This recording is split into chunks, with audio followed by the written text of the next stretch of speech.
All right. Thank you so much, everyone. Welcome to day 9 of the Outshine LGBTQ Film Festival. This is our 22nd year and our first time doing this go around with us virtually. So we're super excited to have this, and especially to have today's program that you all just watched, the Transformation Shorts program. What an amazing lineup of films.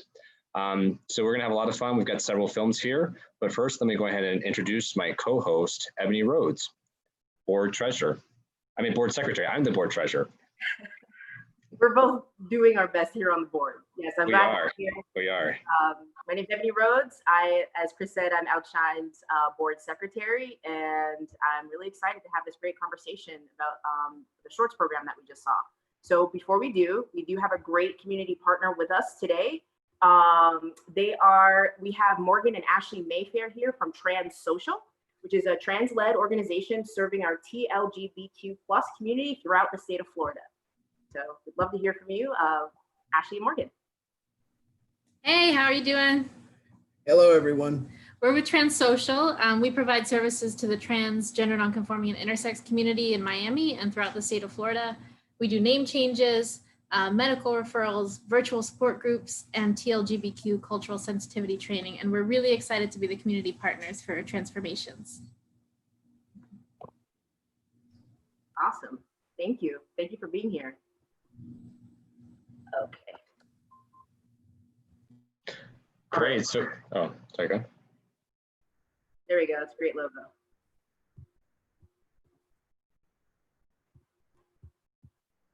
Okay. So I guess we'll, Ebony, should we start to introduce our talent, or do we have anything else to show?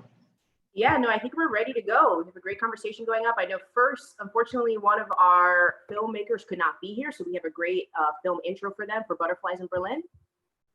Yes, great. So let me just tell you all a little bit. So before we show, we're going to show Monica, but just let me tell you a little bit about this amazing film here.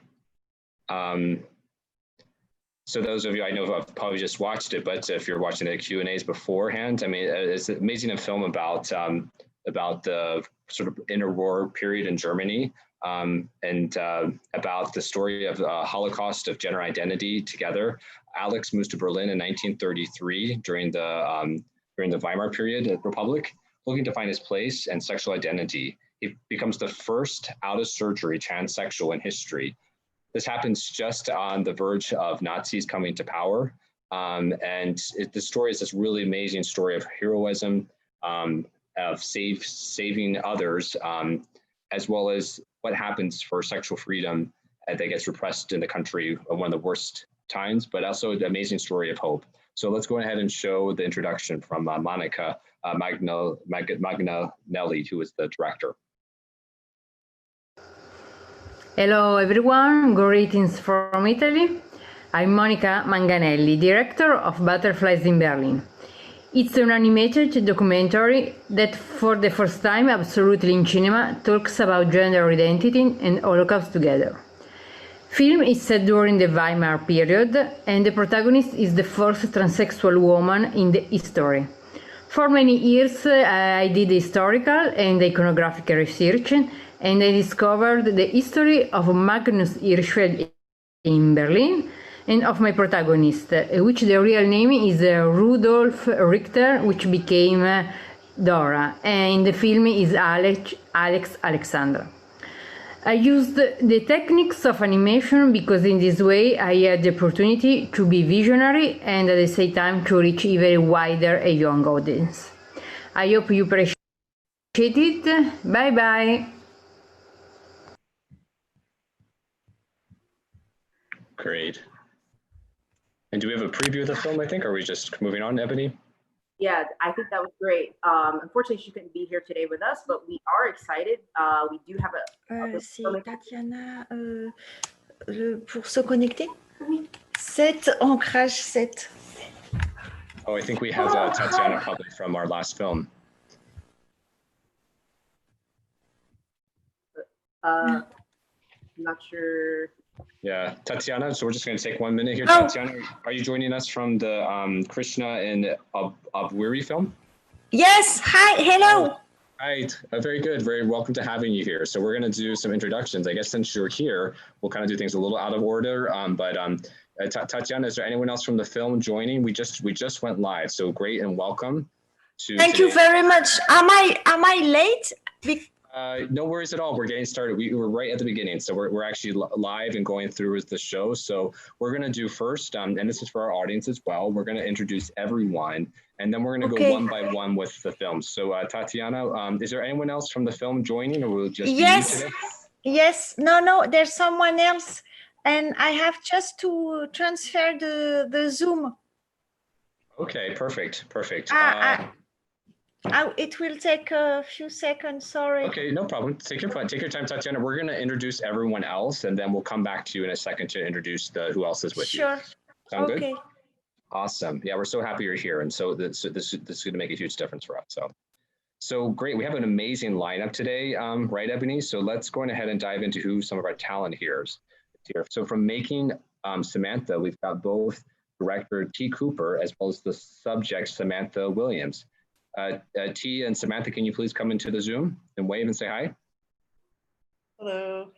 Can you hear me? We can. Hey. Great. Happy to have you. Super happy, super excited about the film. Next, we also have from Vuelta el Sol, we have the director Judith Corro. We've got producer and editor Gilberto Loffer. We have the executive producer and producers and sound recordings. We've got Rafa, Leonard. We've got actor Anthony Chersia, as well as actor Antonio Roseo. And we have writer Luis Alfaro. I know we've got a big group. Did I get everyone from Vuelta el Sol on the screen? Hello. Perfect. So happy to have you here. Thanks for joining us. Sure. And then next, we've got from the film Goodbye, Rebecca and Eileen, we've got director and writer Sarah Hill. Sarah, come on into the screen and unmute yourself. Maybe a second. Sorry. There you are. Hey, I'm sorry. No apology needed. I have one of the. Effect on there. I'm sorry, y'all. I have like one of those like bad Macs, but anyways, thanks for having me. No problem. No, welcome. And we hope to see the cat pop in too. Okay, great. And then I think last but not least, Tatiana, do you want to go ahead and show your screen? I saw you a second ago. And Tatiana, go ahead and unmute yourself as well. Yeah. Okay, can you hear me? I can hear you. Okay, hello. In fact, my name is Claire. I'm the filmmaker of Krishna Ombwiri. Tatiana is my daughter, but hi everyone. Sorry, so Claire Doyon, right? Is your last name? Yes, exactly. Okay, très bien. All right, so we will go ahead and I think we have all of our talent now, right, Ebony? Absolutely. So it's the beauty of the Shorts program is that we have so many great films, and we're so excited that all of you are here. And what we'd love to do now is just kind of dive into the content of each of your films, since they really deserve, just a lot of credit, and we really want to get into it. So I think first up, we have Making Samantha. We'd love to talk, got Samantha here and T. Cooper. Let's see, there's just like constant activity. People coming. I know, I think we have someone else joining right now. This is like we have Z entering the room. Okay. Great. So, all right. So getting into Making Samantha, I think it's actually a really great starting point for us to talk about your film. Okay. Everybody can hear me. We can. All right. There we go. So it's a really great starting point. I was saying to start with your film. I know it's a music video, right? And you're showcasing this really great song, but also this important message of representation for trans, especially trans actors and actresses in story making. So I was just curious, could you tell us a little bit about the casting process and maybe how you brought all these great people together? Sure. Yeah. I'm T. Cooper. I'm the director. Well, when the music video presented itself as an opportunity to me, which it's an Atlantic Records artist, Benjamin Scheuer, wrote this beautiful song about Samantha, who's here. And it's about her life. It's a very specific story about her life. But when they brought the project to me and, you know, we talked about the possibility of my coming up with a story and a way to visually represent this song, you know, the first thing that occurred to me was really just that Samantha's story, while at the heart of the song, for me, it was about all of our stories. It was about the universality of it. So my first idea literally was to kind of create this like all trans alternative world, so to speak, where literally every single person you see on screen is trans. And obviously that's super hard to do, especially if you don't have a huge budget. But we shot it in Atlanta, and we have a very beautiful, diverse, vibrant trans community here. And, you know, I just like started putting out, you know, calls, friends of friends, and, you know, there's trans actors list or trans folk in film. And we got 27 trans people to agree to give us, you know, the use of their beautiful bodies and, you know, faces and their visibility. And you know, it was something that just, I wanted it to be, wow, this is like, this is your life in photos. That's my wife, Allison Glock-Cooper, who, that one, obviously the one with the longer hair. She is the director of the behind the scenes video, and then I'm the director of the music video. She couldn't be here today. At any rate, it's kind of a twofer, this Making Samantha. It's the video and then how we made it. And it was just such a historic moment, like I said, to have 27 people who are all trans on screen, coming from so many different places and ages and, you know, experiences. And yet it felt like one collective story, but still being able to maintain everyone's individuality. So I just felt really lucky that, yeah, that they let me tell their stories, because in this time, it's so, obviously it's not safe necessarily to be as open as these folks were with their likeness and their bodies and putting it on the line, and they trusted me with it. And I just feel really grateful that, you know, we got to have an all trans cast. Literally, there's not a single cis person on camera. If there wasn't a cut, like, I threw it away. If there was a bus driver, I was like, you're out. You might be trans, but I don't know. Like, we are constructing this perfect little world that, you know, the guy who's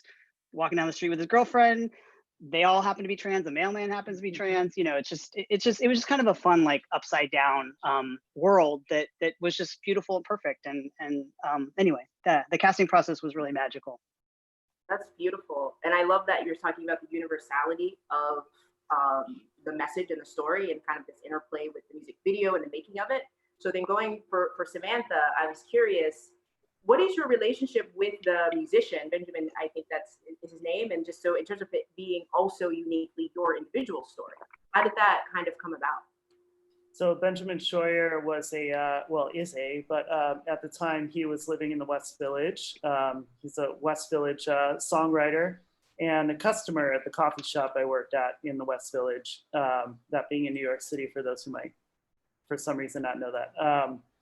And he and I had been developing kind of like a friendship. We both we're both writers. He's a songwriter, I'm a screenwriter, and we started to connect on that level even before I started my transition, and just continued that on until one day he happened to be there, and I was there with a coworker named Sean. And the Foo Fighters song Sean was on our coffee shop stereo. And I was kind of joking around, like, you know, my sister Michelle has a song, every Mary has a song, you know, all these, even Sean has a song. And I was just joking, like, where's the song for Samantha? And Benjamin, being Benjamin, in a very sincere tone, says, well, I'll write you one. And, you know, like, even though we weren't like quite as close as we are now, like, I already knew that he would actually do it. You know, and I didn't know what it would be. I didn't know it would be like the story of like my life and transition. You know, I thought maybe it would be like a cute like jingle. I wasn't that familiar with his work at that point, that he's this amazing, you know, storyteller who likes to tell these like meaningful, heartfelt stories. I hadn't like watched The Lion yet, his amazing musical about his battle with cancer and coming through that, and also about his father and his life. But so he comes in like 2 or 3 days later, and he asked me like how I had chosen my name. And I said, well, you know, I didn't. My mother had told me years before she knew I was trans. I asked her, what are the names that you've chosen for me? And she said, just one. It was a girl's name. It was Samantha. I was certain you were going to be a girl. And I think Benjamin immediately, like, you could see the light bulb go on, and he started to interview me. I think he's got, I don't know, several hours of taped interview and several notebooks full of things. I was, you know, given not just a draft of the song, but like he would write a new line and he would send me the line, and he would want notes. And instead of things like, oh, I don't want to expose that about my life, like I'm an MFA like trained writer, so I immediately put my writer's hat on. And so instead of getting these notes about like what I might not want to share about my life, I was sending him like, well, I don't know if it's really clear what you're trying to say here. Maybe you could try to instead. And it was just this cool, I don't want to call it a collaboration. It's just, it's me, you know, it's what writers do for each other. They give notes and they, whatever. But it was an amazing experience from writing and hearing, seeing drafts of it, and then starting to get demos. And then, you know, the promotion started, and next thing you know, there's a music video, and, you know, it goes on and on. Yeah. So here we are now. It's pretty amazing for me. It's like, you know, when you watch the movie, the film, of course, you know, the song is about you, but then it's also the way, you know, that sort of extrapolate, I'm not sure if I'm using the term right, but it becomes everyone's story, you know, like everyone on the film is Samantha in a way. And so it's very powerful, like that sort of accumulation effect. I mean, I'm sure that was maybe your intent, but it's for me, it's like definitely something I really walk away with. I don't know if that was intent or not, but. Yeah, I mean, the refrain of the song, for those who aren't familiar, you know, it's just, I am Samantha over and over, this insistence, like when the world is telling you otherwise, that you're not Samantha, you have to insist to the world. And in the video, insisting literally to the camera, F you, I am Samantha. And so having all these, you know, 27 people also staring into the camera and insisting, I am Samantha, we all are Samantha. Having kids do it, you know, older folks, like it was just so nice to see that line, I am Samantha, in all these different beautiful bodies and faces coming out of their mouths, you know. And as a trans person myself, and as a trans creator and storyteller and director and writer, like it's just so important to allow us, obviously this is why you guys are doing this block, but it's so important to allow us a space to tell our own stories and to represent our own stories. And yes, Benjamin is a cis songwriter, but giving over the story to trans people to make something visual out of, I don't know, I just feel like the approach is just, it's a very inside looking out perspective. It's not an outside looking in. It's like, I'm in there, I'm one of those 27 trans folks, mostly because I was free, but you know, I you know, I don't have, there's no filter between myself, you know, between myself and the audience, or between the camera and the audience. Like, you're right there. Like, everyone literally just says to camera, I am Samantha. And in a way, it's like, you know, the whole world becomes just trans world, which is like, it's upside down world. Actually, well, this world's the quote normal world, and everything else is the alternative world. Really great. I mean, I think that's why I'm curious about this question of the community that seems to be really palatable in terms of the people that are there and their energy and why they're there. So just in terms of, again, capturing the uniqueness of capturing the song in the film, what are the next steps in terms of how this can continue to build community, maybe in Atlanta or beyond? Yeah, that's a great question. You know, we were a little bit plagued, and I use the word on purpose, by releasing this film, you know, during the pandemic. And we did it on Trans Day of Visibility, the label, and we all kind of decided, let's go ahead and do it, because this is as important of a time as any. But I think that unfortunately, because we are all, I mean, look at all of us in our little boxes here, like we are all kind of forced into our little hidey holes. So the notion of community has changed. And so for me, you know, having the behind the scenes video with the video itself is so important to show, literally to you know, turn the camera around on the hands and the bodies that created this film. And, you know, shooting it in Atlanta, you know, I kind of had to fight for that, or not necessarily fight, but just be like, I had to make a real case for it, because we have incredible talent here. And people always say, oh, it's so hard to find folks of color or women to work on films. And it's like, no, dude, it's not. You don't have to go to LA or New York. Like, we're everywhere. And this crew was so magical. It was literally 98% women, LGBT, you know, or of color. And the vibe and like all the people taking part and taking ownership of telling this story, it actually made it like it was more than 27 people. You know, it was like this little 27 people plus a 20-person crew or whatever we had.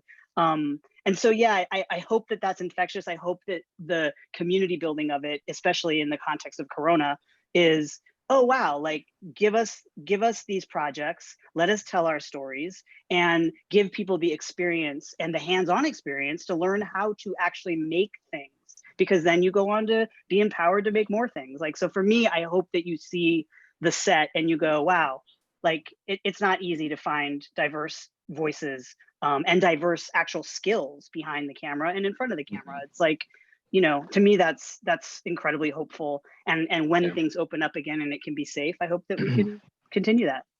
Yeah, it's incredible. Yeah, it's definitely like this, I think, T, like it's like a self-fulfilling prophecy in a way. And it's like how you describe, you know, it's not necessarily that difficult to find trans people or whoever to do to the talent to be both in front of the screen and behind the screen. You know, you just have to be intentional and you have to really want to do it. You know, it has to be, and it's always gonna sound funny coming from the person here, but you know, it's not just about having like white cisgender males in film. It's really important to have that diversity, because then you get better film, you get better stories, you get more diversity out there. So 100%. Yeah, great. Well, Sarah and T, sorry, Samantha and T, we're gonna put you on hold for a minute, but we're gonna come back, so don't go anywhere. We're gonna move on to our next film. So if we could go ahead and have for Vuelta el Sol, if we could have Judith, Gilberto, Rafa, Anthony, Antonio, and Luis, please come on in. Hello. Hello, everyone. Speaking of community, right? We have a whole kind of like whole cast and crew, and I know, I love it. Everyone here, that's great. It's great to see. So I kind of want to jump in. I mean, your film, it just, congratulations on this project. I think something that kind of really stood out was just such intentionality in terms of just the directing choices, the sound, the lighting. I felt like we were really in the main character's emotion and perspective. So how do you pull that off as a film crew? Like, what goes into that? I guess directing that to anybody that wants to answer. Thank you for saying that. That's very sweet to hear and really makes us very happy. Yes, the origin of the project comes from a reality. We are in Panama, we live in Panama, and the way we see LGBTQ characters represented on television and films is very poor.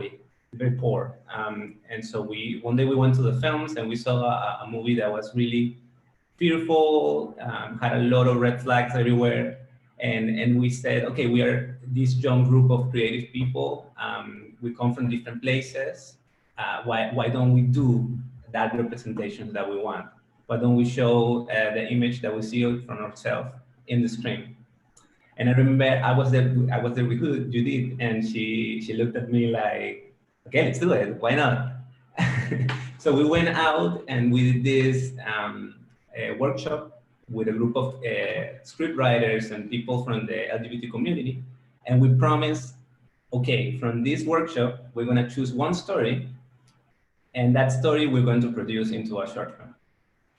And that's how we started the project. And that's when we met Luis, that is here, and he can tell you a little bit about that experience of you know, coming from the community and the necessity to present a film that reflects us.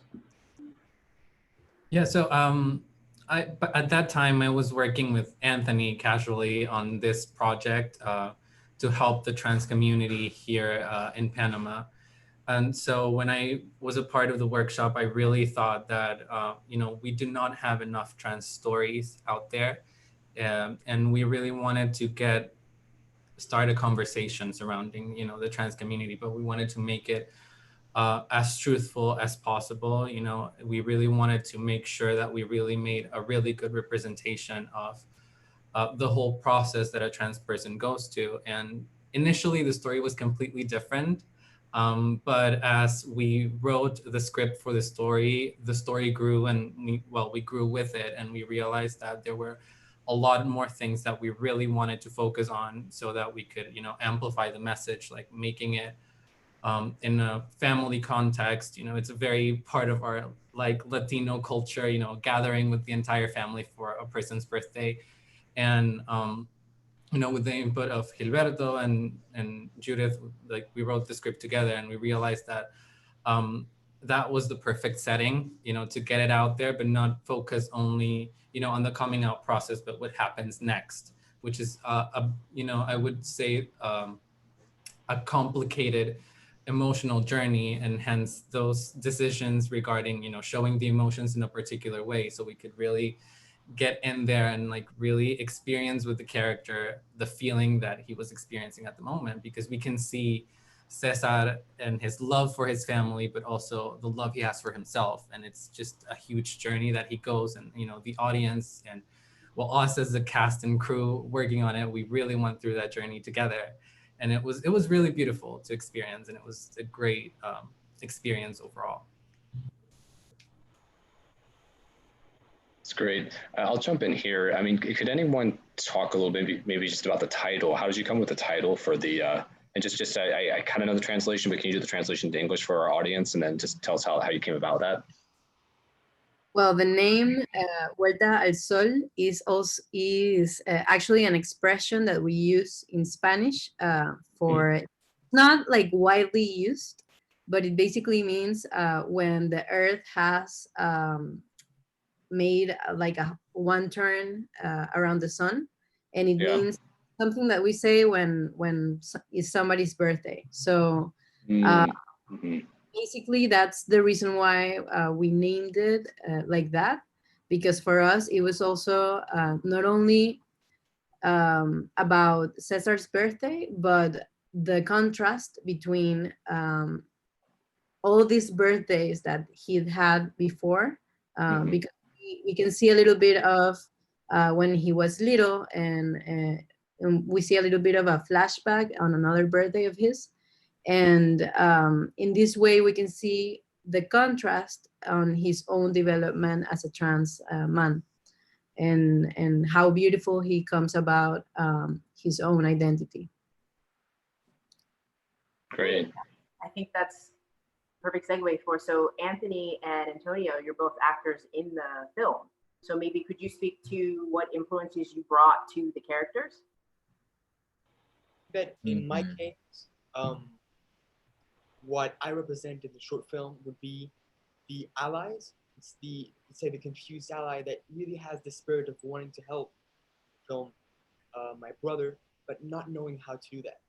So I think it's an important representation of what happens in real life, that there's millions of people that want to support the community, but have the best intentions, but are really trying their best to do so. I think in my case was like, I went through all this process and I felt everything that Cesar was feeling in the film. All this bravery that you have to accumulate in order to like come out, and not only come out, but to like make your family and make the people that is around you actually recognize you as the person you are, which is what Cesar was trying to do. And it's something that I also had to went through, and it's just when Luis presented me the final story, and I was like little glimpses of this story, and I was like, I want to do this. And when the cast call was, I remember that I lost the first opportunity for the call, and then they did a second one, and I was like, yes, I'm going to do this. I'm going to do this. I did it, and I'm really happy that I did, because it was a whole experience to live.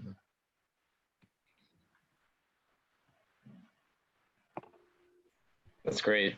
Yeah, I mean, I guess and thank you so much for being so open. You know, Ebony and I were actually talking about this before the film, or before our Q&A, and you know, how important do you think it is to have like, there's this question often about, you know, well, first taking a step back, I feel like there's been like a huge explosion of just general content of trans representation in film, even in our own film festival. When I look like 4 or 5 years ago, the number of films we have telling trans stories, it's much, we have a lot more content.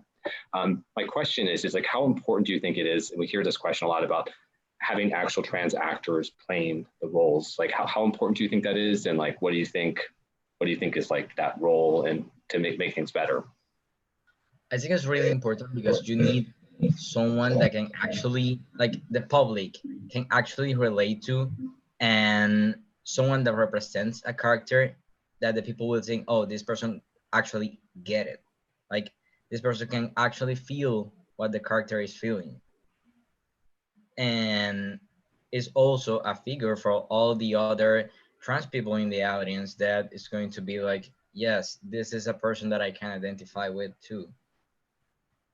Yeah, in terms of direction, for me, it was a complete priority to have a trans actor playing Cesar. I don't think, and that's something that Gilberto and me talked at some point, and I wasn't, like, we even did a second casting session because I remember that in the first one, we didn't receive many trans actors. So we even extended that period because for us, it was really important to have that. And not only in terms of casting, but also in terms of every aspect of the production in Vuelta el Sol. When Luis and me were writing the story, like we gathered with people from the trans organization here in Panama so that they could read the script. I remember Tony even, I think he got to read parts of the script even before casting for it, because he and Luis are really good friends. And not only that, but also in pre-production stages, we had also a person from the trans community and organization here in Panama. They came and talked to the whole team so that we were all aligned with, and we all knew like what the responsibility was, because not all of us are part of the trans community, but many of us are part of the LGBT community in the production team. And even the ones that don't, it was really important for me that they could understand the basics, and that they could understand also about what the story was about. No? Mm-hmm.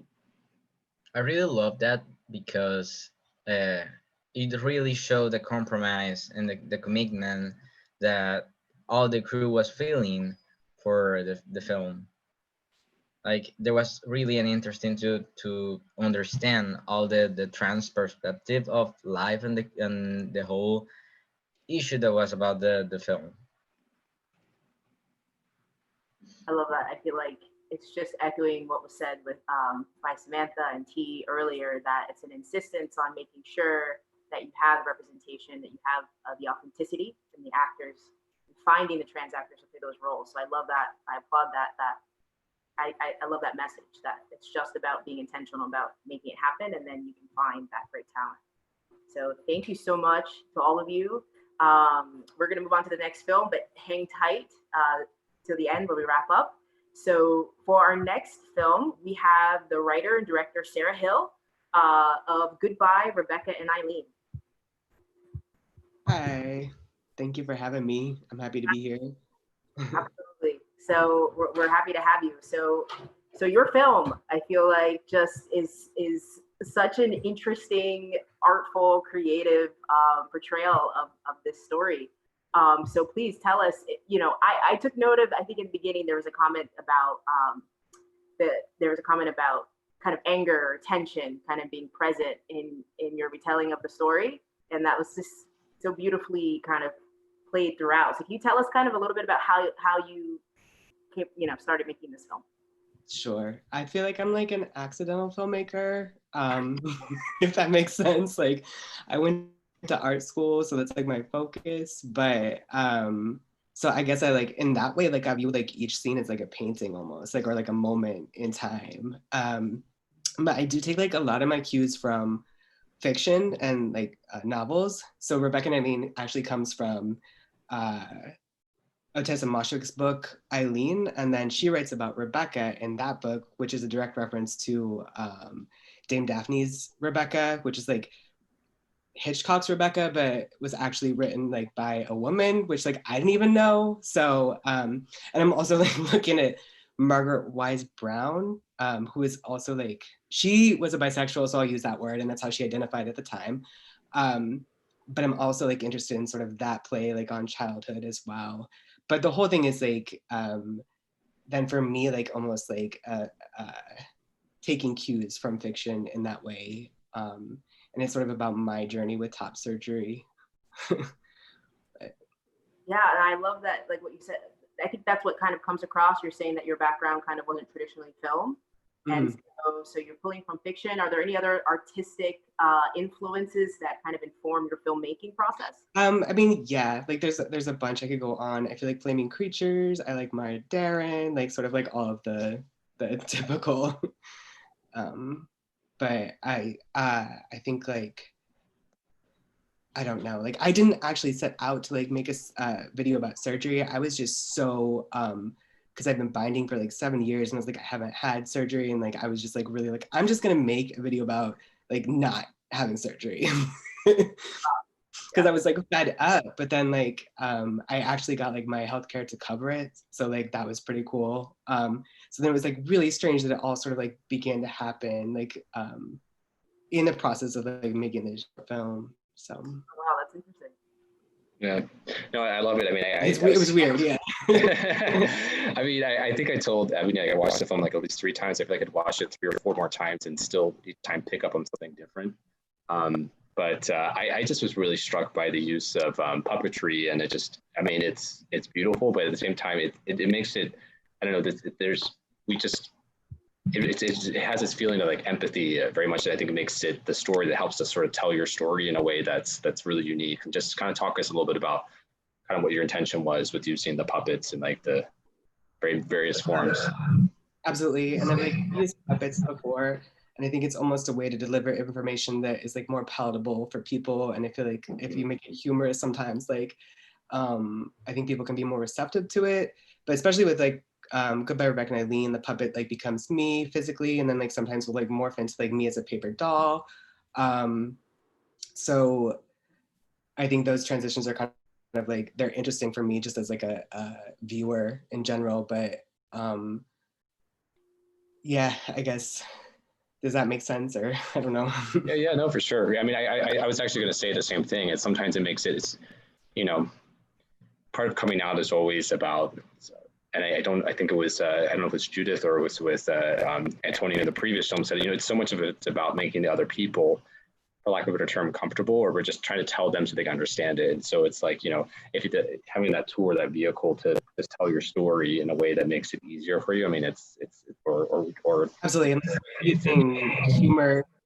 Yeah. Humor as a mechanism is often the message. Yeah, for sure. I mean, it's not, you know, it's like on one hand, it's like everyone has a right to be who they are, but you know, sometimes just the pure transaction of getting people on your side, you got to like communicate with them. And so I think the puppets was really an effective way, and just it really drew you into the story. Awesome, thank you. Yeah, I was gonna say, even I'm thinking that so much of this story about surgery and kind of the narratives about body, right? Body parts. I was just saying, kind of in general, I'm not someone that likes horror movies. And so like kind of blood or gore kind of. Oh my God, I love that you called it horror. Everyone's like, it's not horror. And it's like, it is though. Yeah. In my mind, it is. I feel so flattered. Thank you. Well, it's brilliant. It's kind of because I think it's the fact that you tell that story, or you use those kind of motifs, but you're doing it in things that aren't actual real body parts. And so that's the reason why you're able to actually perceive it or like feel it. Yeah, and there's like accidental moments like that happen. Like when the fluff flew up, I was like, whoa, like, and that was just like a pure accident, right? And I was like, oh, that's gonna be like just like flesh flying, but it's fluff. So Yeah. Yeah, it was very funny. So what about other projects or other, because like you said, you kind of clearly have a handle on different mediums and, you know. Yeah, it's not, sometimes it's nice to like not be trained in a medium because then you can break the rules in a lot of different ways, which is freeing and probably maddening to some people, but I'm like working on a stop motion animation right now, so that's what I'm working on, teaching myself how to do that. So. Beautiful. Well, thank y'all so much. Thank you. Yeah. Yeah, so stick around, Sarah. We're gonna have a few more questions, but we're gonna go a view of our last film. So let's go ahead and bring back in. I think we had a couple more people come in. So I know we have Claire, Doyon. I think we have Chrishna as well. Chrishna as well. Perfect. If you both could come into the screen, and we'll talk to you. And make sure you're unmuted as well, Chrishna. Yes. Can you hear me? Yeah, Claire, we can hear you. Beautiful. Oh, hello. Hi. And this is Chrishna. Can you see Chrishna here? You can. Yeah. Yes. So, yes. Hello. Great. Yeah. So glad you both could make it. So because this was definitely really, I mean, they're all amazing films, but this one in particular was just, I think it's so wonderful for our audience that we get to have you here. I guess maybe just kind of, I'm just going to jump right in and kind of tell us a little bit more of the context, whether there's some cultural references or what should the audience going into this film, how should they be navigating the setting, like kind of what should they be getting out of this? Okay, so this film is about I met Chrishna in Paris.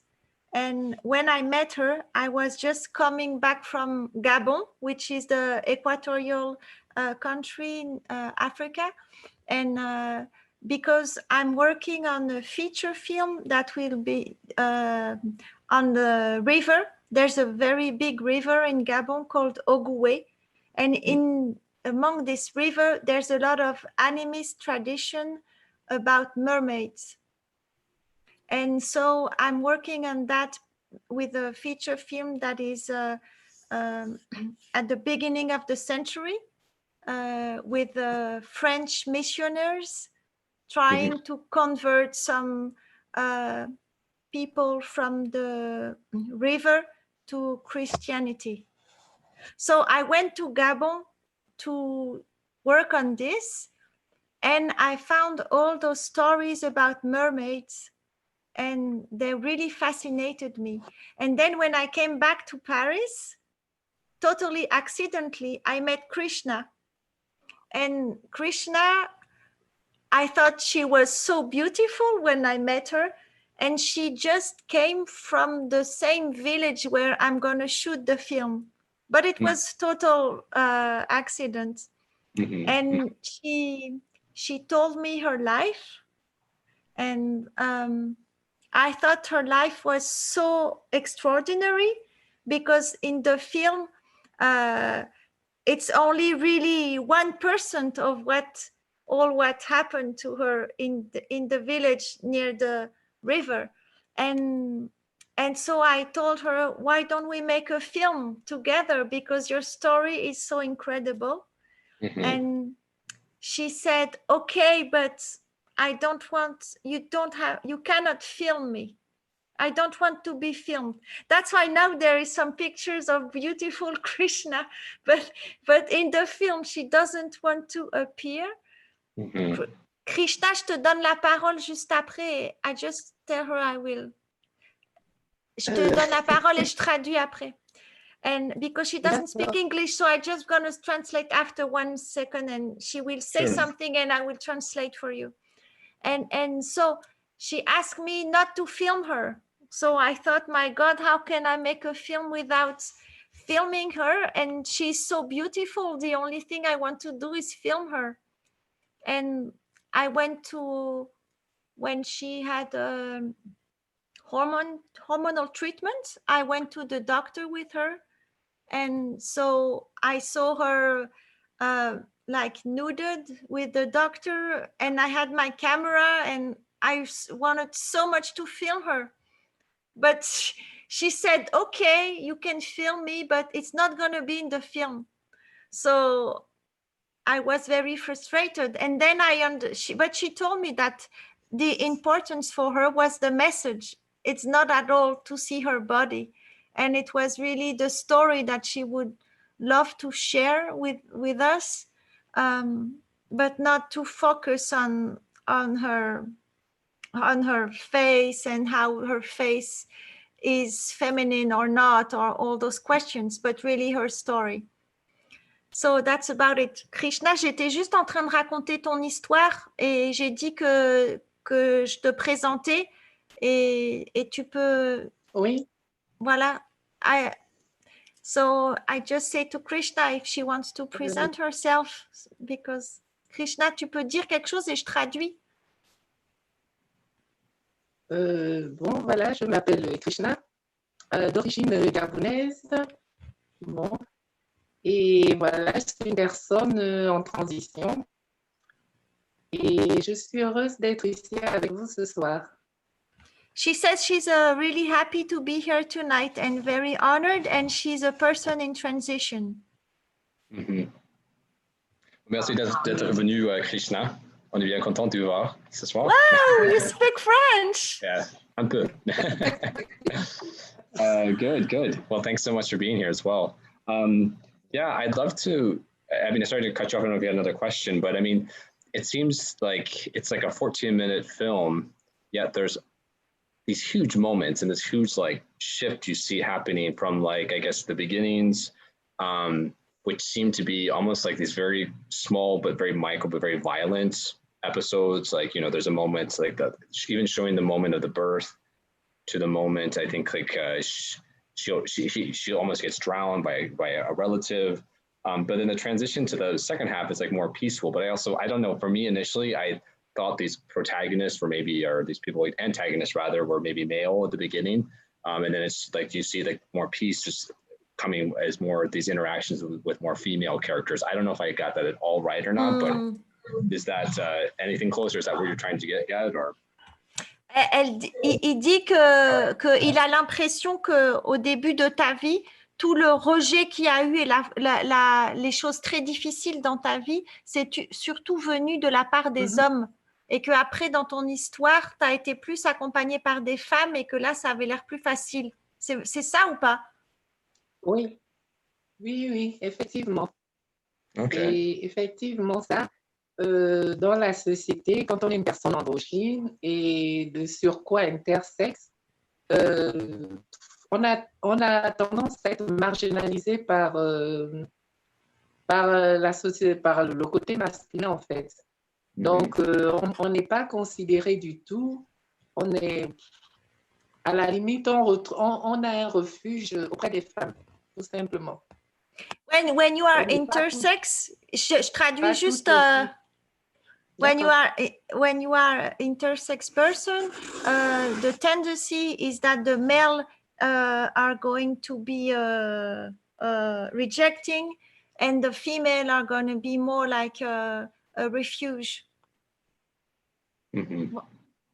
Vas-y, hein. Oui, bon, je disais aussi que c'est pas toutes les femmes qui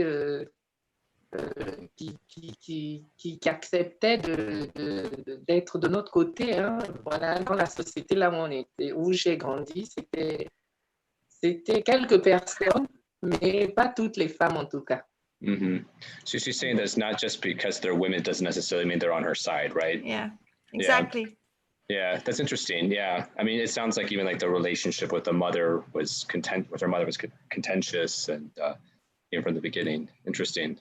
Yeah, the story of Chrishna is so huge because she told me that when she was young in Gabon, and she had to escape from her family because it was too hard, and she thought that she would go in a Catholic convent to have some protection, to be protected.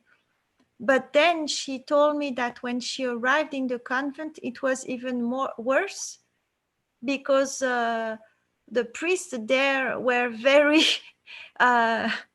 against her, and very violent with her, and it was even worse. So I think her story, when she arrived in France and had the status of refugee and political refugee, it was a big victory to escape. And in the same time, what I found really interesting is this ambivalence and spiritual interpretation of this androgyne, being an androgyne, is because androgynous, yes, it's really the tale of the mermaid. Is when you're androgynous, you're a spirit, and so you are very strong and powerful, and so people are scared because you have this power of possibly go into the female and into the male conscious, and this is very interesting, I think, to have this point of view that we don't have necessarily in Occident. Oh, it's really powerful. So I actually have a question for Chrishna. Now that the film has been made and your story is on screen in this way, how do you feel about watching the film? Like, how do you think of your own story on screen? Maintenant que le film Krishna, il existe, comment tu te sens avec ta propre histoire quand tu regardes le film? Je me sens assez bien parce que je suis en fait c'est comme un soulagement, parce que quand on a quelque chose qui nous pèse sur la conscience, quand on en discute, c'est un peu un soulagement, et c'est un soulagement d'autant plus que voilà, que les gens savent ce que j'ai vécu déjà, et les gens savent comment sont traitées les personnes androgynes dans le monde. En fait, le plus important, c'est pas comme je le disais au début quand on avait tourné, ce n'est pas moi que je veux pousser vers l'avant, mais c'est le traitement que les personnes androgynes voilà, vivent au quotidien dans les pays africains, voilà, notamment les personnes trans androgynes. Voilà, je les mets un peu toutes dans le même panier. Donc le tout, ce n'est pas de me voir moi, mais plutôt de faire passer un message afin que le monde sache réellement ce qui se passe aussi. Voilà. Okay. She's saying that for her, the most important thing is the message she wants to share is how are treated trans persons and androgyne and intersex. She puts all in the same basket, she says, but how they are treated in Africa, sometimes very hard condition. And she really wants to share this with people that we know that. And also she said that in a more personal point of view, it was important for her to tell the story because telling the story brought some relief. Oh, okay. Yeah, it's beautiful. I mean, a really amazing film. Again, like with all these films, I feel like I could watch it over and over, and each time take out a different piece. And yeah, it's just really a beautiful story. And thank you so much to both of you. I know it's very late there, but thank you very much. Yeah, but please stay here, and we'll make sure to loop in Chrishna as well as you, and we'll do some translation. But we're actually going to bring everyone back and have a couple of final kind of wrap up questions for the group. So if everyone on the screen, if everyone could please mute themselves and bring their screens back. Yeah, I have a question for everyone, or anyone that would like to answer. I think. And I think there. Sorry, go on. Back? Okay. So I just think, just in terms of the importance of, why we do this at Outshine and having everyone here, and the importance of having film festivals like this to be able to share stories with each other and the community at large. So I'm curious if there's anything, how do you see maybe questions for each other in your different films and different stories you're telling, or maybe what we could learn from each other? Just anything that comes to mind. Je n'entends rien du tout. Oh, Claire? Claire, you're on mute, so. Chrishna? Oui. Je pense qu'elle m'a posé une question, mais j'ai rien saisi. En fait, on est en train de poser des questions. questions à tout le monde, mais on peut commencer avec vous, si vous préférez, Chrishna. Oh oui, oui, il y a vraiment pas de souci. Hein. On peut, voilà, il n'y a pas de souci. Yeah, Claire, I'll let you translate the question if you don't mind, or. Ouais, Krishna, il demande comment toutes ces questions en fait interagissent les unes avec les autres et c'est ça, hein, David, hein, et comment est-ce que tu as quelque chose, Krishna, à dire par rapport à ça, à comment toutes ces questions interagissent les unes avec les autres et dans les films? Non, pas grand-chose. Hein. Je n'ai pas grand-chose. No worries. I think we have pas de problème. Je pense, if you want, I think we have Rafa and Gilberto raising their hands. They want to answer. Yes, I want to ask something to T. Cooper and making Samantha. Guys, we had a similar intention when we decided to do our short films. And I want to know stories about, besides what we see in the film, after presenting it, what stories do you have of success? Like when we present the movie, every time we have different connections with people, and we get to win that feeling that we wanted to have. So, what are your stories with the film so far? Oh, that's so great. It would be lovely to hear everybody's experience with that. I back to what I said about kind of releasing this at a very dark time globally, but especially in this country, especially dark time for trans people in our country. I guess hearing from people that they were, I don't know, on some sort of edge or precipice, and that seeing the video helped them see themselves in ways that they hadn't seen themselves reflected back at themselves. It's just so important for us to know that we exist. To know that other people exist helps us know that we exist and that we can thrive and survive. And so we've heard a couple stories of people like, you know, who just didn't even know that they had it in them to go on, honestly, at some pretty dark times. And so if you hear that one time in your life, I feel like, you know, I just feel so lucky. And I made a documentary film about all trans men, which also played at Outshine, called Man-Made. And it was about trans male bodybuilders. And it was really like, it's the same feeling of people coming up and saying, I've never seen myself in film. I've never seen myself on screen. Thank you for literally representing me in a way that I don't feel represented at all. Because especially for trans men, especially, you know, the stories about trans women, especially trans women of color, you know, there's a lot of stereotypes. It's often a cisgender lens, sees the problem, sees the transition, sees sex work only, sees crime, sees murder. You know, it's like, I think that what we've heard, which is so lovely, is to hear people responding to the lightness and the brightness. And that's how I really wanted to design the production.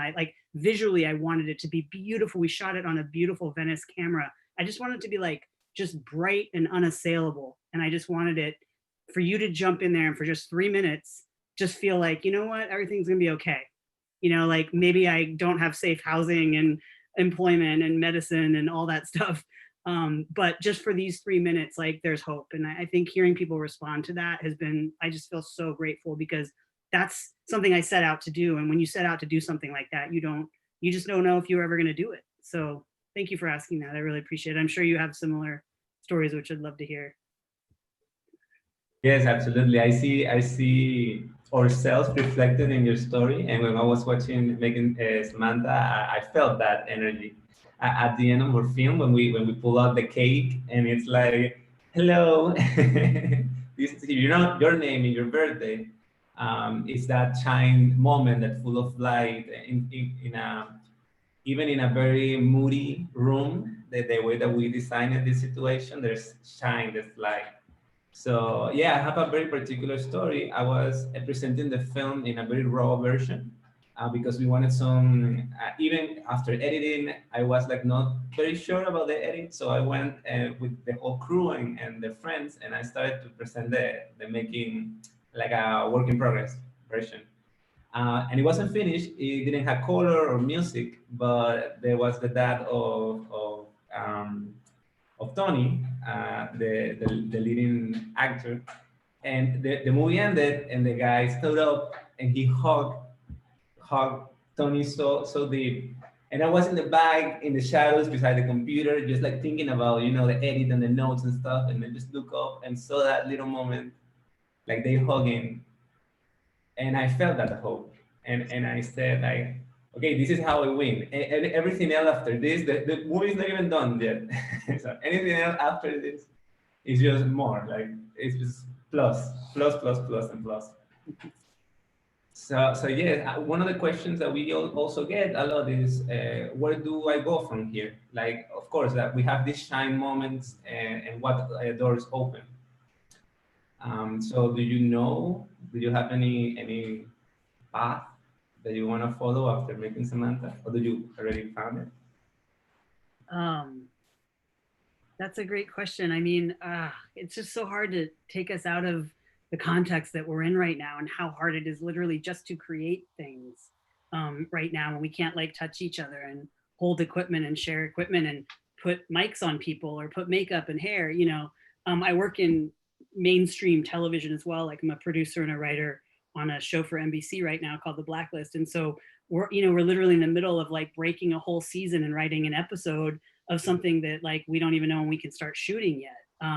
So for me, it's always a balance of doing the heart projects and then the stuff that's like, you know, that I can support my family on and, so, you know, and actually feed myself and those who I need to, that I'm responsible for. So for me, it's really a balance. Like I was just talking with a DP and editor who worked on Man Made with me and was also the DP on Making Samantha, this wonderful director, Charlene Fisk. And we were just talking about all these exciting things, like these projects. She's going to shoot her short, and we have a feature we want to shoot. We can do it for this much, and then we just feel like we're in a holding pattern. You know, like I feel like I need to wait till January at the earliest to be able to just start to ask people to risk, honestly, to take the risk to make something again. Yeah, so it's really tough. Yeah, it feels like it's a hard time.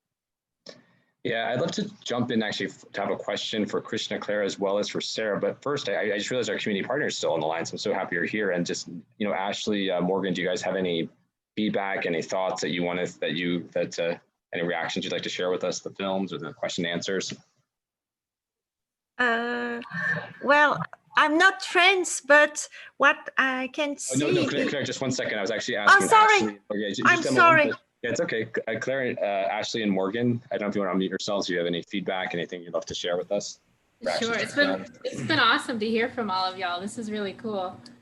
And as a trans man, I'm actually very grateful that all your actors are trans people playing the characters. That's extremely important. And it's something that touches us very deeply. And it's very important. And it's something that we always look at. You know, who is actually playing that character? How much do they really connect with that character on a personal level? You know, because it does come through, and it definitely comes through for us. And it's great that we have submissions this year, like so many submissions that we can share with our trans community, because just like you said, the creative industries are feeling the pain of not being able to get together. So is the community as a whole.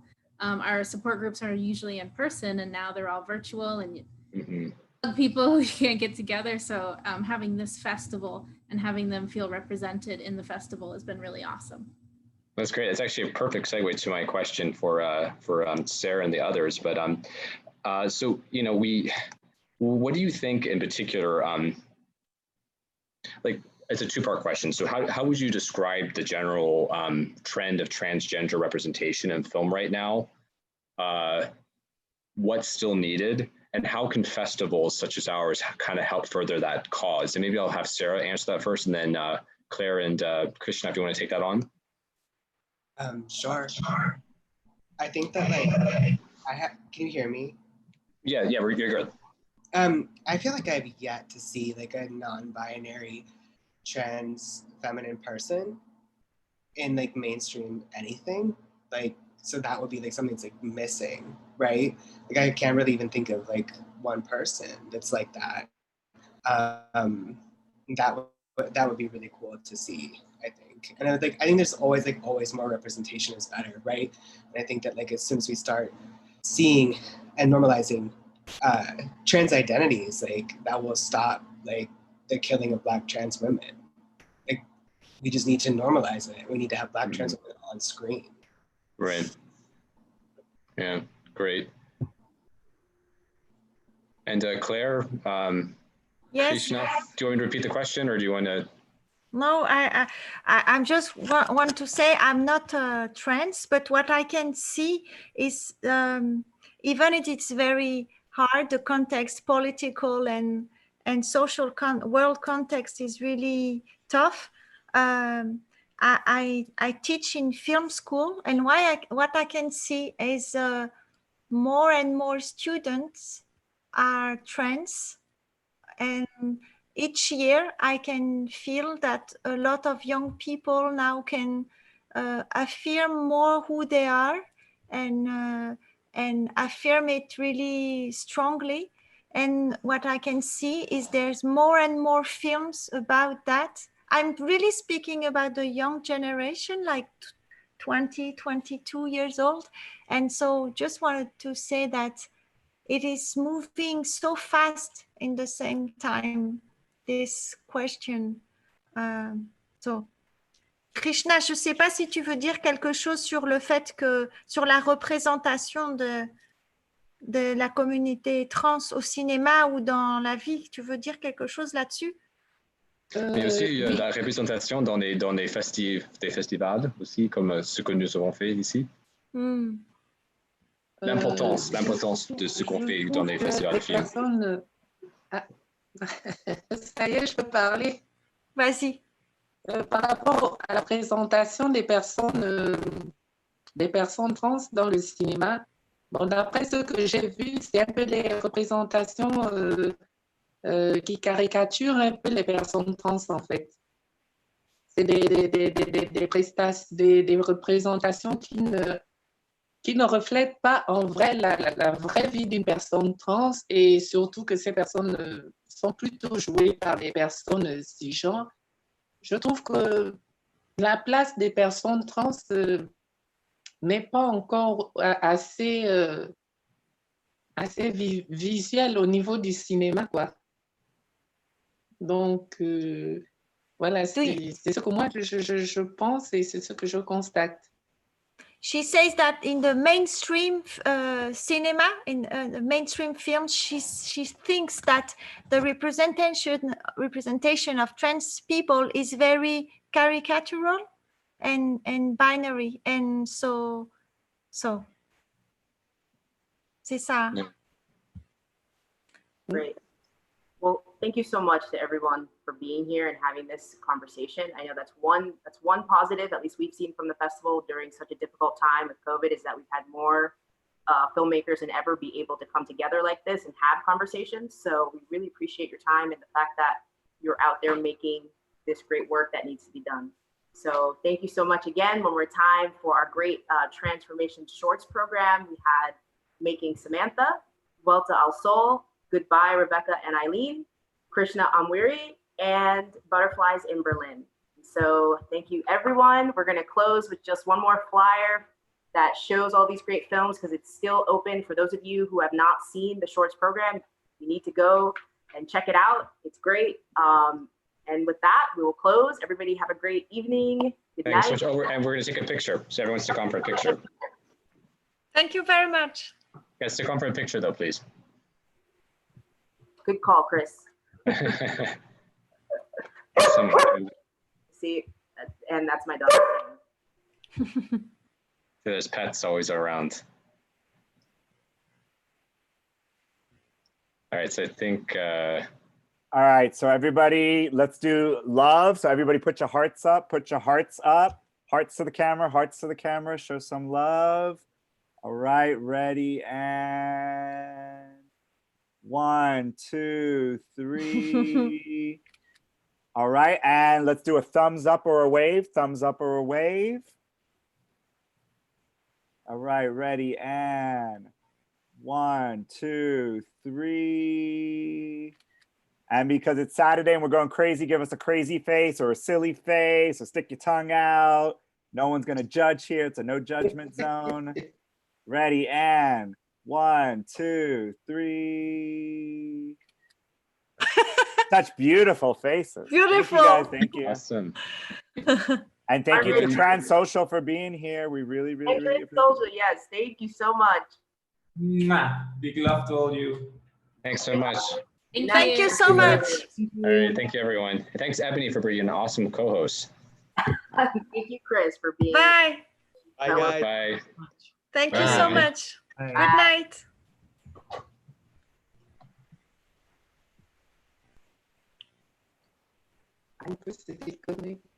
All right, goodbye.